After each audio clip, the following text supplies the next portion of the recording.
Di dunia batu mulia, ada satu nama yang dalam waktu kurang dari 2 dekade ini berhasil menguasai setengah pasokan ruby di dunia dan 1/4 pasokan emerald di dunia. Bukan perusahaan ratusan tahun seperti De Beers, bukan pula kerajaan batu mulia klasik dari Birma atau Kolombia, tapi sebuah perusahaan modern yang lahir di abad 21 dan memaksa pasar bermain dengan aturan barunya. Hari ini kita akan membahas sejarah lengkap Gemfields, dari tambang emerald raksasa di Zambia hingga tambang ruby di Mozambik. Kita akan lihat bagaimana mereka membangun sistem lelang yang transparan, meraih valuasi ratusan juta dolar dan menjadi De Beers-nya batu permata. Selamat datang di channel Adam Haris. Mari kita bahas lebih lanjut.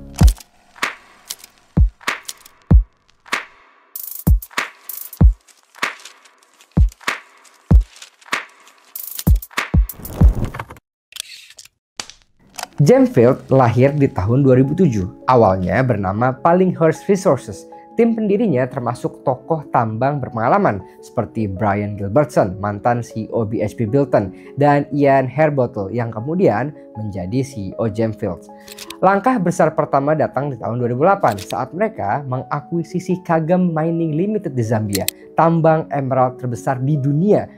Menurut Gemfields Annual Report tahun 2008, Kagem saat itu sudah menyumbang 25% pasokan emerald di dunia. Akuisisi ini menjadi fondasi Gemfields. Mereka belajar mengelola tambang skala besar, memperkenalkan standar penambangan yang lebih modern, dan memasarkan emerald Zambia dengan cara yang belum pernah dilakukan sebelumnya. Kagem itu sendiri terletak di wilayah Lufanyama di Zambia, yang mencakup area sekitar 41 km².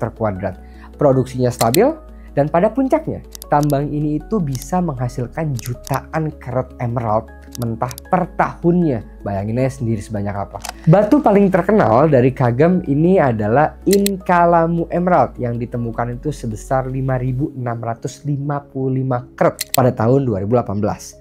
Menurut Gemfields press release di Oktober 2018, batu ini itu dilelang secara privat kepada pembeli di Singapura dan hasilnya digunakan untuk mendanai konservasi satwa liar.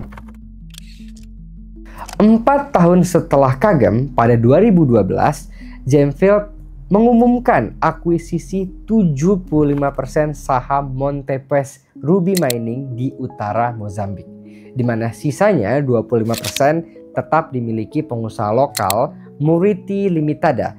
Area tambang ini tuh luasnya sekitar 35.000 hektar dan menurut GIA Research pada tahun 2017, menurut laporannya, cadangannya ini termasuk yang terkaya di dunia. Saat ini Montepes sendiri menyumbang sekitar 50% pasukan ruby global. Bukan angka main-main, 50%. Beberapa batu yang terkenal dihasilkan di tambang ini tuh termasuk Rhino Ruby yang besarnya kurang lebih 40 karat serta Eye of the Dragon dengan berat 45 karat. Dan yang membuat Montepes istimewa adalah rantai pasoknya.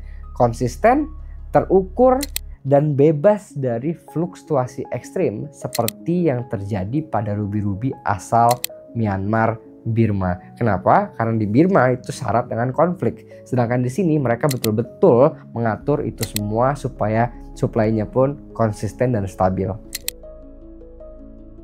Dari awal, Gemfields itu tahu mereka tidak mau bermain di pasar gelap atau jaringan dealer eksklusif yang penuh dengan negosiasi under the table, rahasia, diem-dieman untuk menentukan harga batu ya.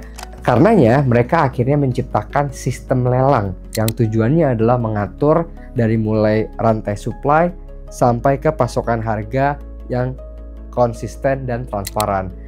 Menurut Gemfields Auction Guide, proses mereka itu dimulai dari pertama sortir ketat di tambang. Batu-batu dibagi dalam beberapa lot berdasarkan ukuran dan kualitas.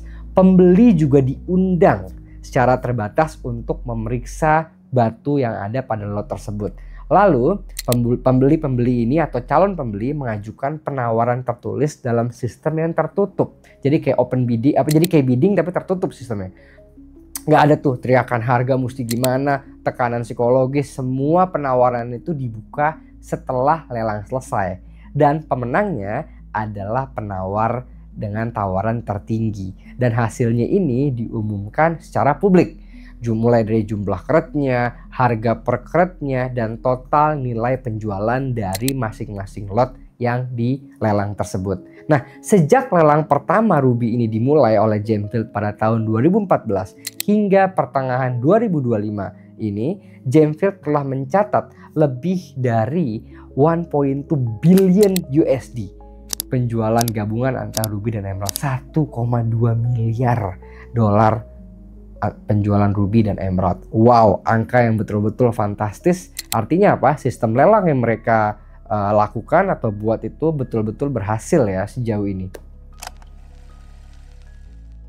Menurut Gemfield's Annual Report 2022, perusahaan Gemfield mencatat pendapatan USD 341 juta dengan laba bersih sebesar 74 juta dolar. Data dari London Stock Exchange menunjukkan valuasi pasar Gemfield saat ini itu berada di kisaran USD 125 sampai 175 juta dolar dengan fluktuasi yang tentunya mengikuti hasil lelang yang terjadi. Tantangan sebenarnya datang pada tahun 2024 saat pasar emerald mengalami oversupply yang mana memaksa Gemfield menunda sementara penambangan di Kagem. Meski begitu, divisi ruby di Montepes tetap menjadi mesin pendapatan utama bagi Gemfield.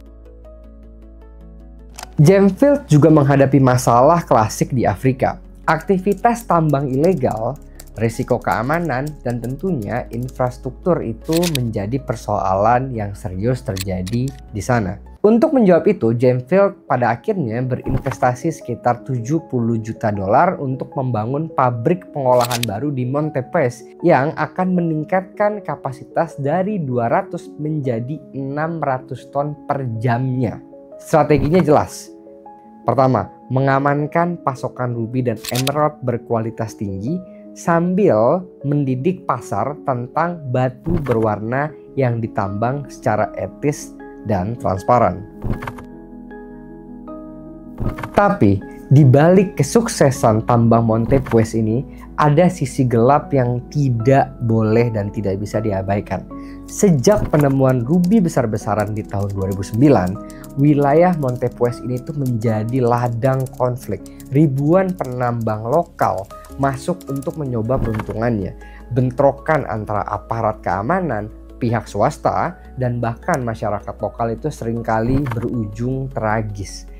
Bahkan menurut laporan Amnesty International dan investigasi media internasional, ada catatan kekerasan, pengusiran paksa, bahkan tuduhan pelanggaran HAM terkait operasi di sekitar tambang. Yang mana ini menjadikan konflik ini itu mempunyai banyak paradoks. Ruby yang disebut red patience kadang datang dari harga sosial yang ternyata penuh darah. Dan inilah tantangan moral terbesar Gemfield. Apakah dan bagaimana memastikan rantai pasoknya itu benar-benar etis, bukan hanya menguntungkan Gemfield, tapi juga memang etis dan baik bagi masyarakat adat atau masyarakat lokal setempat. Dari Kagem di Zambia hingga Montepes di Mozambik, dari akuisisi pertama pada 2008 hingga mencetak miliaran dolar lewat sistem lelang, Gemfield adalah bukti bahwa pemain baru sebetulnya bisa mengubah aturan main industri batu mulia di dunia. Namun, di balik angka besar dan batu yang berkilau, selalu ada cerita tentang tanah, manusia, dan konflik yang menyertainya. Dan mungkin di masa depan saat kita bicara ruby dan emerald, nama pertama yang muncul di kepala bukan lagi Birma atau Kolombia, tapi Gemfield beserta segala kontroversi dan warisan yang dibawanya. So, terima kasih banyak telah menonton video ini. Gue tahu cerita tentang Gemfield ini sangat menarik, tapi juga ada beberapa hal yang menyayat hati, terutama kalau kita bicara konflik. Tapi sekali lagi, bagaimanapun, ini tuh menggambarkan bahwa setiap batu permata yang ada di tangan kita itu mempunyai cerita di baliknya. Dari mulai bagaimana batu ini terbentuk, sampai batu ini ekstrak dari bumi, diambil, ya, baik entah lewat perusahaan atau bahkan lewat masyarakat lokal yang mana pada akhirnya bisa sampai di tangan kita. Kebayang ya, dari Afrika di sana sampai ke kita di Indonesia. Begitu juga batu-batu kita yang Indonesia yang ditemukan di Indonesia, batu-batu lokal ya. Mungkin juga ada yang dari Indonesia sudah sampai ke Amerika. Let's say misalnya opal, ya, chrysocolla dan calcedony dan lain sebagainya. So, terima kasih banyak. Kalau kalian suka dengan materi konten seperti ini, coba kasih ide di bawah ya. Kira-kira video perusahaan tambang apa lagi atau batu apa lagi yang mau untuk kita angkat. So, sampai jumpa di video berikutnya. Bye-bye.